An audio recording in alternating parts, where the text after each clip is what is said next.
Now I'd like to discuss some of the points you've made. Okay. And I'd like to start by asking, if you were the CEO of Nokia, what decisions would you regret? Well, I would regret that I haven't changed the operating system until now. That I haven't decided to cooperate with Apple or with Nokia, no, with Google, because the Android system is very, very popular and it's a really brilliant system, and everybody loves Google, and Google is a really brilliant company because you can connect a lot of things from our company with Google. Right. Okay. So, what advice would you give then? I would give the advice, if I'm able to do this.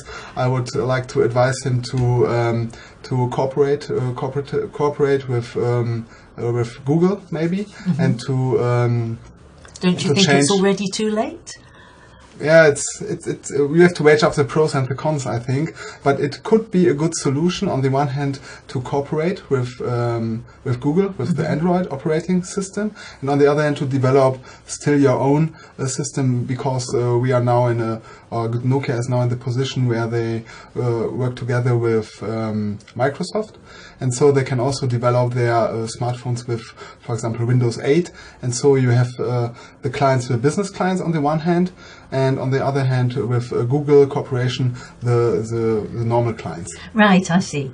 Now, I'm not entirely sure that I understood the difference between the diagnostic and the conceptual in terms of management skills. It's in some cases, let me think, it's in some cases very similar, because conceptual things is to analyze maybe only the internal view of a company, and the diagnostic skills are maybe to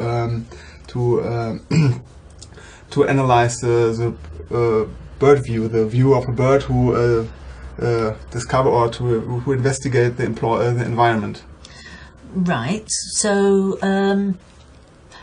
if you were looking for somebody with good diagnostic skills, what sort of person might you be looking for? Well, he must be very analytical. And then he has to should have good knowledge about the future and strategy.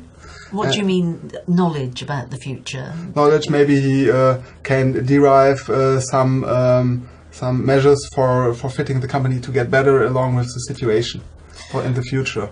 For example, to start a business process outsourcing, or to start a process optimization, or to create other things to reduce, for example, your costs. Yes, I see what you mean. And how would you persuade the board that was the right person? Well, first we have the CV, I think, and maybe if it is a really experienced person, you can show the references of the person, and so it's a good chance that maybe he will hold a presentation in front of the board to convince the board that he would be the best person for this company. Right. So what do you feel is the role of the board on the role of the board? I think they have to decide about the future things, future topics, and they have to be a kind of strategic, because they have to derive measures for the future. But some people feel that the board is sometimes all-powerful. Yeah, that's a problem, because in all the companies, not like startups like Facebook or Google, you have a bottom-up, top-down communication, and that's in some cases it's really difficult to getting along with this kind of communication, and so it's better to have a bottom-up communication, because then you know what your employees think, and I think a lot of good ideas are pervasive in a company. Right. So if you were offered the opportunity to work in a company like that, what would you do? I would reduce the barriers for the communication barriers, because it's really necessary to speak very open with each other, and to create an atmosphere of innovations, and where you are like a team player. I think the board should be like a team player, and with open doors and so on. So what are your hopes for the future? My hopes for the future is that I will get a great job and have a lot of success and not have such high barriers with the company, with the chief. Yeah.